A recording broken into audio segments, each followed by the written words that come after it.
Fala doidos, muito obrigado aí pela galera que está acessando o canal, né? Vamos continuar dando essa força para que a gente possa cada vez mais estar postando uns vídeos bacanas para vocês. Hoje a gente vai dar continuidade à questão da sociologia, mas em outro momento nós iremos falar também sobre a geografia, sobre a filosofia, sobre a história e até para aquela galerinha que quer saber também sobre estudos amazônicos. Nós vamos estar dando uma aula super bacana sobre todos os assuntos aqui para vocês. Portanto, se ligue no canal que vai dar tudo certo, vocês vão ficar por dentro do conteúdo do vestibular. Isso também vai ajudar muito vocês dentro das escolas que vocês fazem parte. Muito obrigado e vamos falar agora de um teórico muito importante também para a sociologia, que é conhecido como o pai da sociologia, que é o camarada chamado de Émile Durkheim. Émile Durkheim também é do século XIX, é conhecido como o pai da sociologia, e ele só é conhecido enquanto o pai da sociologia porque o Émile Durkheim vai lançar um livro chamado As Regras do Método Sociológico, onde estabelece as diretrizes, os caminhos aonde se deve fazer pesquisa em relação à sociologia. Eu também tenho que lembrar que o sociólogo, Augusto Comte cria a palavra sociologia, mas quem é considerado o pai da sociologia é o Émile Durkheim, devido a ter criado um livro chamado As Regras do Método Sociológico.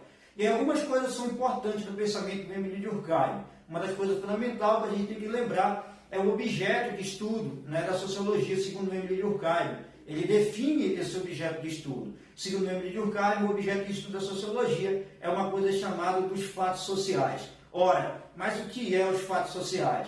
Os fatos sociais nada mais é do que as regras que existem na sociedade. Segundo o Émile Durkheim, quando a gente nasce, quando a gente vem para esse mundo, a gente já nasce num mundo cheio de regras. Aí nós somos obrigados a obedecer essa regra, quer queira ou quer não. E aí o Émile Durkheim estabelece três características fundamentais para o fato social, ou seja, para as regras. Primeira característica que eu tenho que ficar de olho é uma coisa chamada de generalidade. É que o Émile Durkheim vai dizer que não existe nenhum tipo de sociedade no mundo que não tenha suas regras. Você pode tirar como exemplo daí, na sua cidade, na sua família, ou em qualquer relação existem as regras. Até mesmo com a tua namorada, quando, por exemplo, tu não pode tocar naquelas certas partes que ela impõe, no caso, para você. Ou quando você não pode fazer nada daquilo que foge dentro da moralidade da sociedade. Por segundo o Émile Durkheim, essas regras elas determinam a nossa vida. O Émile Durkheim acaba dizendo, por exemplo, que o ser humano ele é fruto da sociedade, é a sociedade que determina a condição de vida do indivíduo. Outra característica importante do fato social é a característica que nós vamos chamar de exterioridade. É porque as regras elas não dependem de você, ela é exterior a você. Ela sempre existiu e sempre vai existir em qualquer espaço. Sendo assim, essa é uma regra também a ser lembrada. Então, nós temos que prestar atenção para as três regras do fato sociais, segundo o Émile Durkheim. Uma das coisas que eu já citei aqui para vocês é a ideia, no caso, da generalidade. A outra é a exterioridade. Um outro fato que eu não devo esquecer é que essas regras elas são independentes, ou seja, ela acontece independente de você. Quando você nasce, como eu falei anteriormente, você já nasce nesse conjunto de regras que está na sociedade no sentido de querer te impor determinado comportamento. Mas uma das principais características, no caso dos fatos sociais, segundo o Émile Durkheim, é a ideia de coesão social. E o que é coesão social? Coesão social vem da palavra coagir, da palavra tolir. Na verdade, toda regra ela tem um sentido, na verdade, te coagir, te obrigar a obedecer às regras da sociedade. Então, esse é o sentido da palavra coesão. Dentro desse conceito de coesão, nós temos que lembrar que o Émile Durkheim diz que a sociedade ela é cheia de regras, nós temos que obedecer, e que toda vez que a gente desobedece essas regras sociais, nós somos vistos como uma anomia social. E o que é anomia social? Dentro de uma palavra simples, anomia significa doença, até porque o Émile Durkheim compara a sociedade como se fosse um grande organismo vivo. E toda vez que dentro desse organismo vivo eu tenho um corpo estranho, automaticamente eu tenho que tirar esse organismo que está infectado. Então a coerção ela serve para isso, para tentar tolir ou colocar determinados valores sobre as pessoas que tentam quebrar as regras da sociedade. E aí você pode tomar como exemplo essa questão da coerção social. Toda vez que você tenta quebrar uma determinada regra que foge daquilo que está estabelecido pela sociedade, você é julgado de alguma forma, ou de uma forma positiva, ou de uma forma, na verdade, negativa. Mas de qualquer maneira você sofre um tipo de punição. Sendo assim, a coerção, segundo o Émile Durkheim, tem duas características fundamentais.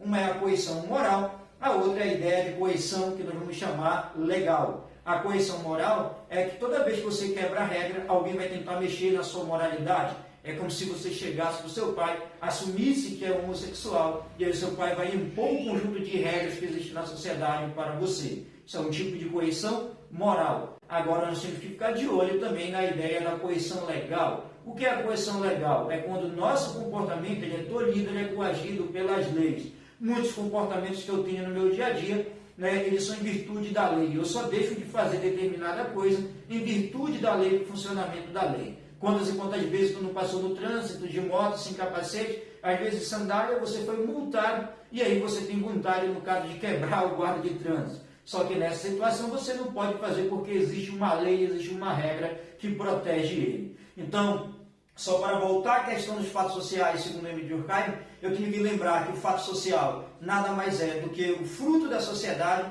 e que ele se manifesta em todas as relações sociais. Outro conceito fundamental do pensamento durkheimiano é a ideia de solidariedade mecânica e solidariedade orgânica. Emile Durkheim vai dizer que a sociedade vai se dividir em dois momentos. Um antes do século XVIII, onde todo mundo se comportava dentro da solidariedade mecânica, ou seja, o comportamento das populações primitivas, onde tinha poucos papéis sociais. Eu tenho que lembrar que o papel social é algo que é muito discutido dentro da obra do Emile Durkheim, e que ele diz que cada indivíduo cumpre o papel social. Sendo assim, lá naquela sociedade, antes do século XVIII, ou a pessoa era o marido, ou era o filho, ou era a mulher. Nós tínhamos pouca divisão social. Uma outra coisa lembrada também sobre esse período é que ali prevalecia a consciência coletiva. Mas o Durkheim fala que a partir do século XVIII, essa relação ela vai modificar, principalmente pelo advento do capitalismo e da modificação de comportamento da sociedade. Segundo Emile Durkheim, nós vamos passar a viver sobre a solidariedade que nós vamos chamar orgânica, onde prevalece a consciência individual e onde eu vou ter múltiplos papéis sociais. Então eu não devo esquecer os princípios de solidariedade mecânica e solidariedade orgânica, segundo o Emile Durkheim. Fica de olho, porque esse assunto é muito cobrado na tua prova de vestibular e que também pode te ajudar muito dentro da tua redação, principalmente para a tua parte, onde você pode utilizar na argumentação da tua redação. Um abraço, Deus da Amazônia, e valeu! Continue seguindo o canal para a gente continuar postando esses vídeos aqui.